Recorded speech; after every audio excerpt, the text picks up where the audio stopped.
sort of role playing is key, right? Like role playing is good, but it's not phenomenal because everyone, when you're role playing with your coworkers, friends, family, whoever, there's a level of connection there because you know this person, and it's totally different when you're sitting across from someone that you do not know, right? It's totally different. You all know, especially when you first get into sales, it's totally different because when you first sit down with someone that you don't know, heart's beating fast, hands are sweaty, and that changes how your brain's working, um, at the rate you're talking, the speed that you respond to stuff.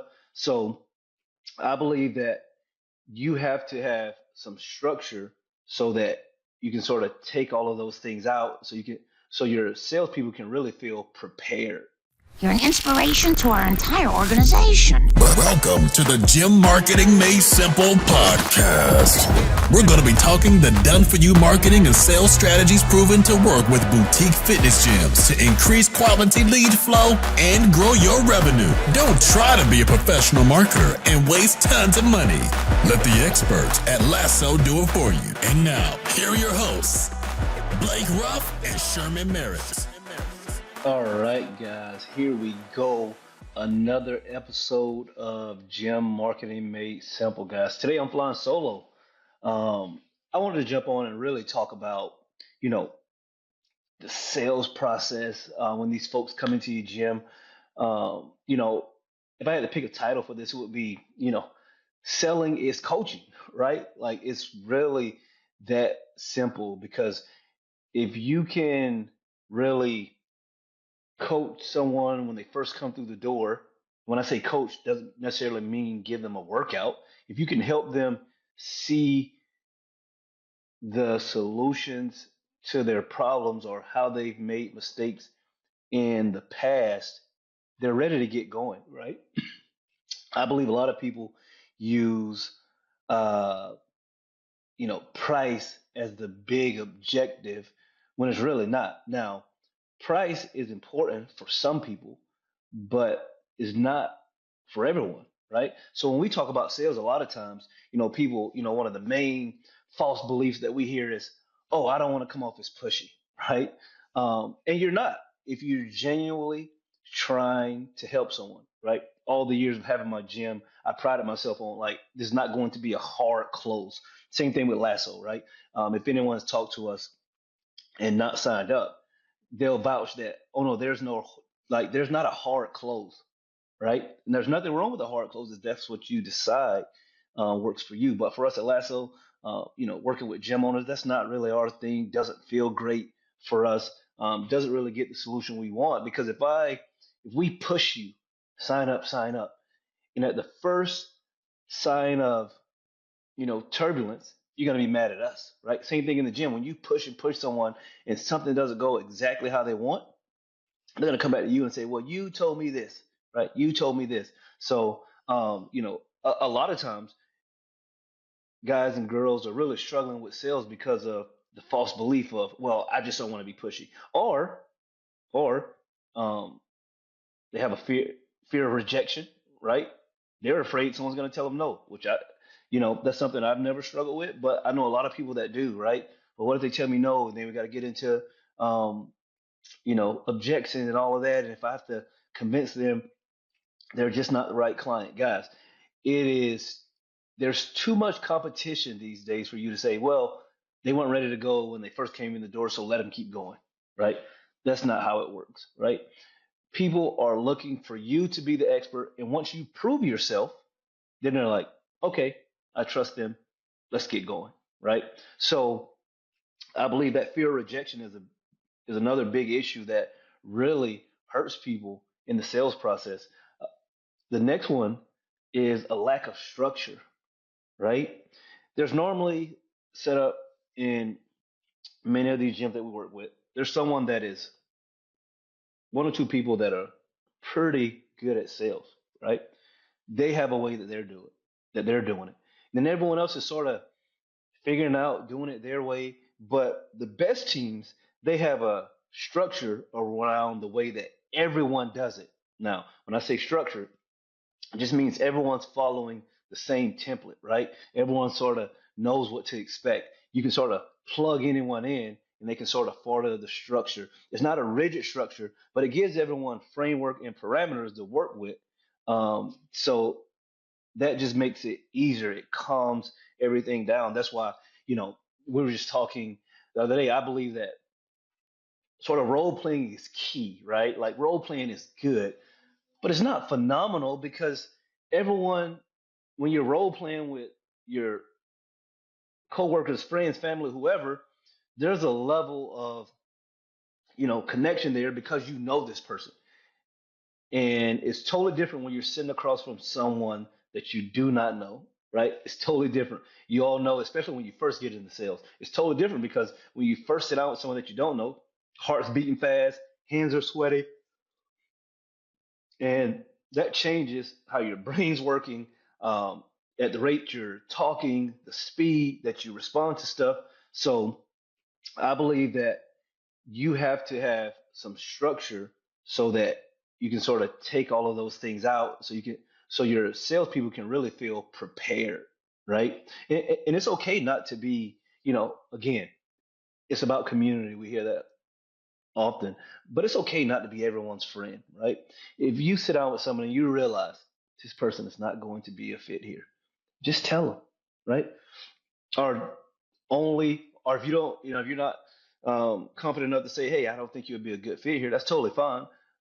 We'll sell them on your highest level package, right? Most people aren't going to pay, like at my gym, now it's a CrossFit. If someone wasn't a great fit for us, I'm the expert, so I'll be sitting down talking. We'll be going back and forth, and I would say, you know what, Christina, I think the best option for you at this gym uh, is 5 times a week personal training plus customized nutrition. That's going to get you to your goals, um, and the price for that is $1,600 a month. How does that sound? No, that's too expensive. Okay, well, you know, I know that's the best thing for you, so I don't want to sell you anything else that's not going to make you happy. So, there's a couple gyms that I recommend you try out. The price point is probably a little bit better in your price point. But right now, that's what we have for you. That's what I know will work, and I don't want to get you started with anything else that's not going to give you the results that you want. And then that's it. They'll get up. They'll leave. They'll say thank you for your help. So, um, because at the end of the day, you have to make sure that you're confident when you go into these sales meetings. You have to make sure that you're clear, right? You have to be clear. I always say if you confuse, you lose, right? Um, if it is not clear exactly what they're getting, the price structure, the class times, what time they're meeting, if it's not clear, no one's going to hand you their credit or debit card and say, okay, well, I don't know exactly what's going on, but charge me X amount per month and we'll figure it out along the way, right? That is not it, right? That's not how it's going to happen. Like I heard this quote, confident sales, clarity closes, confusion costs you clients, right? I'm going to say that again. Confident sales, clarity closes, confusion costs you clients. Guys, that's important, right? Because a lot of times the problem sort of stems from those things in the beginning because again, you are coaching people along the way, right? I'm a big believer. I don't think that the free class is the way to go. I don't think anyone needs more workouts. I don't think they need to try out a class at my gym to determine if it's the right space for them. They've done plenty of workouts before. That's the reason for us, we really recommend that you sit down, you do a intro, no sweat intro, whatever you want to call it, and really figure out what they want so that you can really position yourself as the expert in getting them to their goals, right? And that's why all that stuff comes into play. All that, fear of rejection, the lack of structure. When you don't have that laid out and you're sitting down talking to someone, like what if you get someone that isn't very talkative, right? Doesn't mean they're not interested, they're just not very talkative. So you have to make sure everything is laid out in a clear, concise manner so that they know exactly what's going on. Because, as you sort of quote unquote coach them through the intro, it's important that you ask powerful questions, right? Example of a powerful question. Hey, what have you done in the past that you haven't had success with? And then when you get the answer to that, then you simply position your gym as the antithesis to all of that stuff, right? Oh, well, I've tried this gym and, I couldn't stay consistent. I didn't have a workout partner. Oh, okay. Well, the cool thing about here is like, if you don't show up for class, we're actually going to be reaching out to you, right? Because we keep up with our members. We know when you haven't been here for a week or 2 weeks. So we're going to hold you accountable, right? I tried this nutrition plan and in the beginning it was okay, but then it just wasn't sustainable. And then you talk about how your nutrition program is different, right? Anything that you hear, you position your gym as the solution to their problem, right? So you have to understand your client's goals and their pain points, right? And then from there, once you understand their goals and their pain points, you give them a plan to get the results they want, right? It is not it's not very difficult, guys, when these folks come in. Here's the thing I always like to say. If someone has filled out a form online, they've taken time out of their busy day, they've driven across town.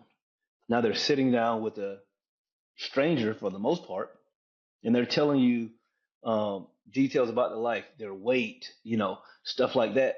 They are interested, right? They are interested. So now it's on you to let them see this is a no-brainer, right? I have to I have to get started with this gym. And I think that it comes off as the coaches that they're moving through this, your confidence goes a long way. But again, the only way that you get confidence is by getting reps in and actually practicing your craft, which is sales, right? If you're listening to this to be like, I don't want anything to do with sales, like that's okay, right? But you have to find a few people that want to get better. You don't have to necessarily have to love sales, but if you just don't want to do it and I'm just doing it just to get through it, it's not going to come off like it's not going to come off great, right? Because people can tell when you're genuinely excited to help them or you're just sort of going through the steps, right? So I believe that one of the things that you can do is figure out which of your coaches really want to help people by getting them signed up in the gym, right? Most gyms have a few people, one or two, that want like genuinely enjoy sales and they want to help people. And then there's always some that say, I'll do it if you need me. Or you have some that say, no, I don't want anything to do with it. That's okay. Don't make them do it. Find the people that want to help the gym grow, that want to help these people reach their goals on the front end, right? That want to get them signed up, right? Just because a coach doesn't love sales and doesn't necessarily want to deal with the sales process and the objection handling doesn't mean they're not a great coach. They're just not ready to deal with that front end sales process. So you have to find the people that really want to do that, right? Because long term, someone can, coaches can only white knuckle it so long before they get burnt out or it's just not working. So look for those coaches that genuinely enjoy it, right? Because once you find that, that is going to change everything, right? I'm going to give you guys an example. In the beginning at my gym, I was the main one that was doing it. And then I sort of got to the point where I was like, well, everyone needs to be doing it. And everyone sort of did it. And then I was like, I expected the close rate to drop some, but I was like, man, I noticed a couple of these people there. Like, they don't seem excited about meeting new people. So I sat the team down. Hey guys, who doesn't enjoy doing these intros? And I think I had four of them, and two of them were like, I really don't. Like, it's okay. I'm like, it's okay, no problem. So what we're gonna do, we're gonna take you off that. And myself and my two other coaches that really want to do it, we got to work, as I would like to say. We started meeting weekly. We started role playing with each other. We actually started recording some of the intros, and when we would meet once a month to sort of go over our previous month's sales, we would listen to some notes or intros, and we got better. And our sales close rate actually improved. I got better. They got better. The gym was gaining more members because It's not that those two that were doing it were bad, but they didn't love it, and I could just tell, right? So if you're a gym owner listening to this and you know you have someone on the team that isn't just loving the sales process, find the right people, right? Because when you do, everything changes. And that's sort of my real world experience. When I realized that, no longer was I, well, everyone's gonna do intros. It was no, who wants to do intros, right? You're gonna be paid for it, you're gonna help people, blah, blah, blah. And I always had, people that were like, yeah, like I'll be interested in that. I want to do it. And here's the thing. I'll take someone that's very green in sales that really wants to learn over someone that's pretty good at sales, but they're sort of burnt out, they're just over it. I don't want that getting in front of my potential clients, right? Because a potential clients, if you have a ARM of $225 and a length of engagement of, 25 months, that's a big sale. That's a big responsibility when they're sitting down with each and every person. So I want to make sure that I get the right people in front of these potential clients, right? Not just bodies, right? I said I would do it as long as I had to, but I started looking for people that wanted to do it. And again, once I raise my hand and ask for help, there's going to be someone on the staff, right, that wants to help. Again, I get it is trickier when you only have part-time people everywhere, right? That's sort of, but for you mature gyms, you have full-time folks and stuff like that. Figure out the coaches that want to do it and help them become great at sales, right? Because when you do, everything's going to change, guys. So today, I just want to jump on here and sort of help you guys with this process, because this is one of the things that we hear often from gym owners still. 2025. Oh, I don't know. I don't know how I feel about sales. I'm not great at it. Guys, selling is coaching, right? If you're like, there's no other way around it. If you like helping people, sales process sort of goes along with it, right? It's just up front, you may get some, rebuttals and stuff like that just because they don't totally know you or trust you yet. Doesn't mean they're not interested, guys. So listen to the episode, pass it along to your coaches or your friends, anyone that wants to get better at sales. I hope this helped you guys. And as always, tell a friend to tune in, and we'll chat next week. All right. Yeah. Thank you for listening to the Gym Marketing Made Simple podcast with Blake Ruff and Sherman Merricks. We hope you enjoyed. We believe marketing should increase revenue and not waste money. So book your free call today. Head on over to lassoframework.com. That's lassoframework.com and find the right words, get more customers, and increase your revenue. We'll see you here next time.